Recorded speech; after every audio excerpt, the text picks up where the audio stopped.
that that's over with, dear leader can turn his attention back to the enemies within.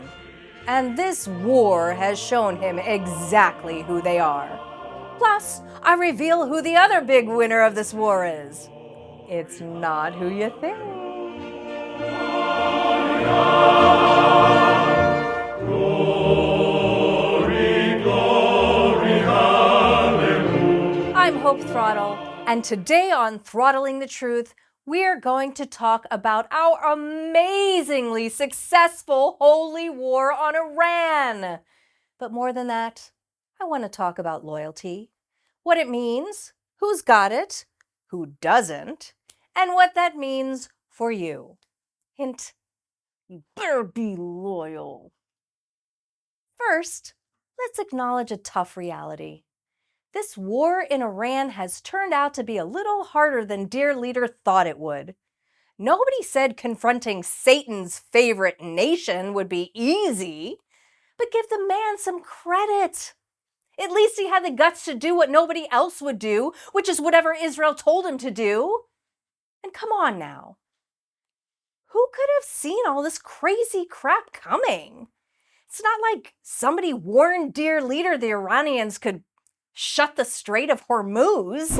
He was told that the Iranians were likely to shut the Strait of Hormuz, but he just didn't believe it because he thought we would win a quick and easy and decisive victory. Well, John Mearsheimer, you know what they say. Foresight is 20/20. Or is that hindsight? Or is it foreskin? Doesn't matter. The point is, and dear leader has admitted as much, these are some nasty-ass Persians we're dealing with. Since we already won anyway, I should probably just let bygones be bygones and not seek revenge on dear leader's newly minted gutter snipers. But nah, I just have to. Just listen to these lousy cheap shots from dear leader's Fair-Fatwa Friends. The single biggest mistake Trump or any American president in my lifetime has made was going to war with Iran in an effort to change its regime. It didn't work. It was obviously a mistake immediately. So we've upset our allies. We've pleased Israel, although now they're upset there's a ceasefire. We've upset the American base. The Trump coalition that got him elected is completely fractured and in smithereens. And he doesn't care, Piers, because he doesn't care about the Republican Party. He cares about himself. You think I'm intimidated by you, Trump, the president of the United States?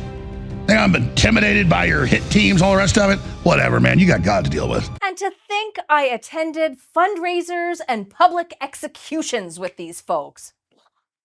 Hypocrites. I know for a fact every one of them has hated Iran for their entire lives. They wanted to see that nation of ne'er-do-wells get kicked in the teeth as much as anybody. But now they're getting their panties in a bunch over this. Let's take a look at it. Now, some people are saying when he said, "A whole civilization will die tonight, never to be brought back again," dear leader was threatening Iran with genocide. Well, duh! Now, say what you want about that in the comments, and I know you will, snarky monkeys, but did he actually genocide anybody? No. He just threatened to. And you know what? It worked.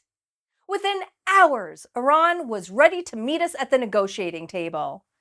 Now, of course, that had already been in the works for weeks, and we ended up negotiating for less than a day before we broke the talks off, but you get what I'm saying? Sometimes, if you want to make an omelet, you have to genocide a few eggs. What? It was fine with you when Obama did it.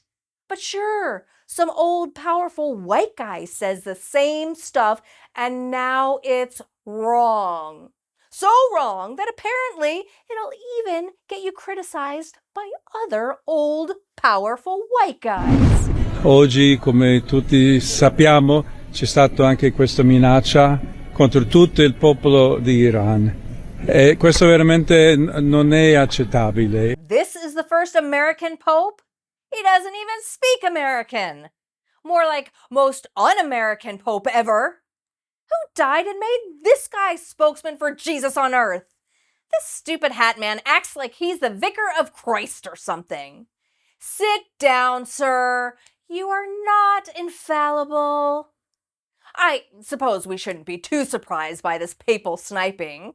Holy men are always pussies. It's the kick in the teeth from so-called friends that really hurts. People like Megyn and Tucker and Alex. I hope you're happy, losers. We won anyway, no thanks to you. And to think you could have marched with us on our victory parade. Now instead you'll probably get deported to, I don't know, wherever. Why couldn't you just get on board with our virile commander-in-chief's heroics? The man offered to destroy an entire civilization just for you. Am I the only one who thinks that's actually kind of romantic? I'm getting turned on just thinking about it. Whew! Glorious leader loves us so much he'd eliminate an entire people for us. What? Let's see Jesus do that. But I'm concerned that this turn against dear leader among conservative pundits could spread like the woke mind virus. I've got to stop the contagion. I better check in with my colleague, Brian Johnson-Balz. Good guy, but, you know, easily led. Are you there, Brian? I am. I heard you, and let me assure you, Hope, nothing to worry about with me. I am Team Trump all the way to the bitter end. I don't care how many schools he blows up, or civilizations he threatens to end, or actually does end, how many deities he pretends to be. It doesn't matter. Let's blow up more infidel babies, Orange Jesus, yeah! Well, geez, Brian, when you put it like that, dear leader does sound a little... Crazy? Yeah? I know. Isn't it awesome? I mean, now you really have to pay close attention to him. I mean, even more than usual, which is exactly how he likes it. But if you do, you know when he rattles that saber, markets are going down and it's time to buy the dip. Then just wait till Simon says peace and sell, baby, sell! I'm making a killing off this war, Hope. You know what? My broker said the same thing, and so that's what I did. And you're absolutely right, Brian. Cha-ching! This world might be going to hell in a handbasket, but we might as well get rich on the way down, eh, Brian? We're all just cogs in dear leader's big, beautiful winning machine, right? So true. That being the case, I'll let you get back to being the tool that you are, Brian. Thank you, Hope. Wait a minute, did you just call me a... Brian may be a tool, but he makes a great point. We've got to stop second-guessing glorious leader. Learn to stop worrying, love the smiting of our enemies, and make fat bank off of it. Ooh, and speaking of enemies, that reminds me. It's time to reveal who the secret winner of the war on Iran is. You are never gonna guess.